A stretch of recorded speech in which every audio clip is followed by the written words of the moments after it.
গরিব বলবে ভাই আমার তো টাকা নাই, আমি মর্গেজ পাবো কোথায়? আপনার জন্য লোন নাই,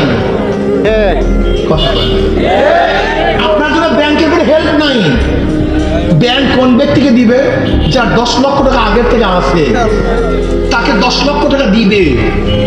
যাকে লোন দিছে তারই লোন মাপ, তারই ইন্টারেস্ট মাপ। একজন ধনী বর্তমান পুঁজিবাদী অর্থনীতির 4 বার ধনী হয়। আগের থেকে 10 লক্ষ টাকা আছে, একবার ধনী। ব্যাংক থেকে 10 লক্ষ টাকা দিছে, 2 বার ধনী। তার লোন মাফ হয়েছে 3 বার ধনী। তার ইন্টারেস্ট মাফ হয়েছে কয়বার ধনী? 4 বার। আর গরিবের পেটে 5টা লাথি। আগের থেকে 10 লক্ষ টাকা ছিল না, 1 লাথি। ব্যাংক থেকে দেয় নাই 2 লাথি। তার ইন্টারেস্ট মাফ হয় না 3 লাথি। তার লোন মাফ হয় না 4 লাথি।